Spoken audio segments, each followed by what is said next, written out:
네, 뉴스 속 경제 이슈를 심층 분석하고 최신 고용 동향을 살피는 고용브리핑 365 시간입니다. 오늘도 김종배 기자와 함께합니다. 안녕하세요.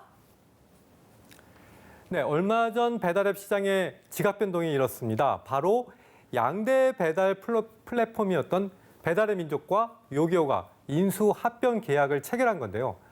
앞으로 배달앱 시장이 어떻게 달라지게 될까요? 이슈픽에서 살펴보겠습니다.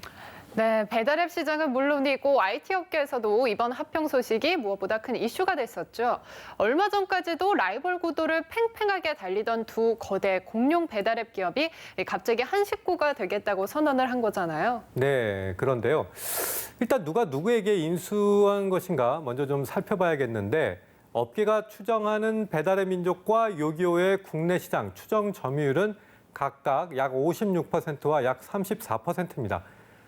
그렇다면 상식적으로 배달의 민족과 요기요가 합쳤다라고 하는 발표가 나왔을 때 배달의 민족이 요기요를 인수했을 것이라 생각하신 분들도 많으실 수 있을 것 같습니다. 하지만 결과는 반대입니다.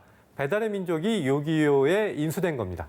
네, 사실 저 역시 처음에 이 소식을 접했을 때 같은 생각을 하게 됐었는데요. 어떻게 보면 배달앱 시장에서 가장 승승가도를 달리고 있는 배달의 민족 입장에서는 아쉬울 것 없는 상황이지 않나요?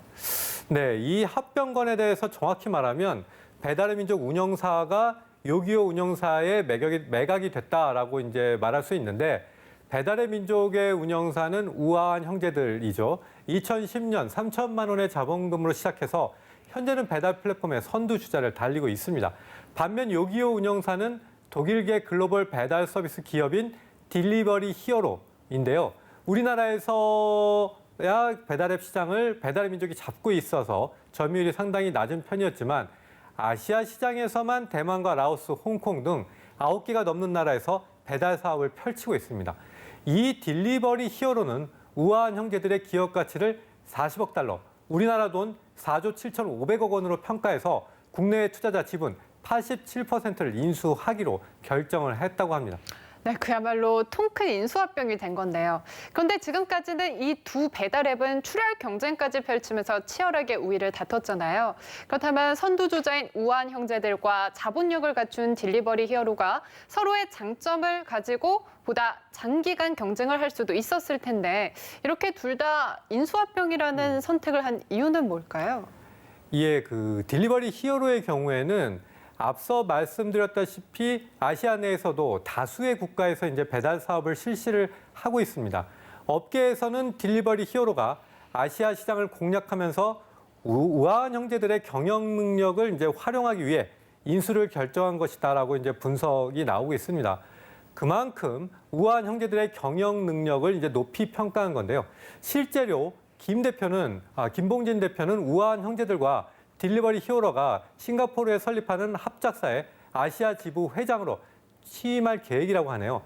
반면 우아한 형제들의 입장에서 보자면 속속들이 등장하는 배달 플랫폼 경쟁자들 사이에서 치열하게 싸우면서 이제 우위를 지키는 그런 어려운 싸움을 하기보다 합병을 선택한 겁니다. 여기에 자본과 규모에 부딪혀 글로벌 시장을 공략하지 못한 한계를 글로벌 배달 기업인 딜리버리 히어로를 통해서 넘어서겠다 그런 목표도 이제 갖고 있는 것으로 그런 분석이 나오고 있습니다. 네, 사실 모든 스타트업의 꿈일 텐데 이렇게 자본금 3천만 원으로 시작했던 회사가 10년도 안 되는 사이에 엄청난 성과를 거둔 거잖아요. 이 스타트업계에서는 이번 인수합병이 다른 국내 스타트업 기업에도 좋은 선례가 될 수 있을 거라는 평가가 나오고 있어요. 네, 다들 김봉진 대표를 지금 부러워하고 계신데요. 하지만 그러니까 이번 것에 대한 우려의 목소리도 높습니다. 말씀드렸지만 업계가 추정하는 배달의 민족과 요기요의 국내 시장 점유율이 56%와 34%라고 말씀을 드렸죠.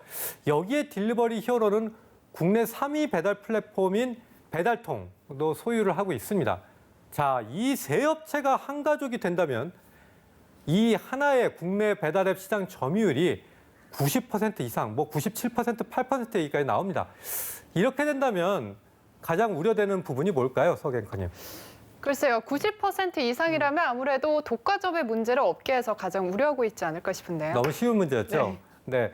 아시다시피 배달의 민족과 요기요가 경쟁 가도를 달릴 때는 예를 들어서 뭐 쿠폰이라든가 배달 수수료 할인 등 그 소비자와 이제 공급자 다 모두에게 이제 혜택을 주는 마케팅이 벌어집니다. 그런데 배달 음식점의 수수료를 줄이기 위한 노력을 벌였지만 또 동시에 배달 시장 자체가 독과점이 되면서 고객과 음식점주들에게 수수료를 인상할 것이라는 그런 우려의 목소리가 이제 높아지고 있는 상황입니다. 여기에 라이더라고 하죠. 이 배달하는 분들의 그 노동조합인 라이더 유니언 역시 현재도 일방적으로 근무 조건을 이제 이 회사에서 변경하고 있는 그런 어려움을 겪는 상황에서 두 회사가 통합한다면 더 근무 조건이 열악해질까 하는 그런 우려를 갖고 있어서 성명까지 냈습니다. 더욱이 이제부터 수수료 이익의 대부분을 이런 외국계 회사가 가져가게 되었다라고 하는 점인데요.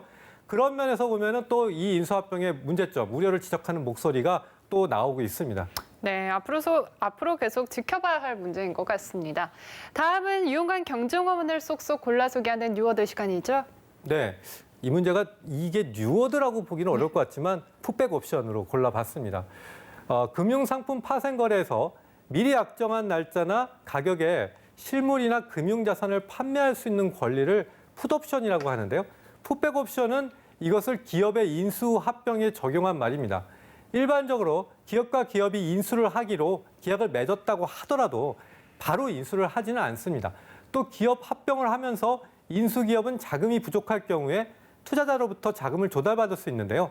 그런데 향후 인수가 실제로 되는 시점이나 투자자와 약속한 시점에 기업의 자산 가치를 정확히 산출하기 어렵거나 오히려 자산 가치가 떨어졌을 경우 투자자에게 특정 가격에 주식을 되살 수 있도록 한 계약을 바로 풋백 옵션이라고 이야기합니다. 다른 말로는 우리말로 하면 환매 청구권이라는 말을 쓰기도 합니다.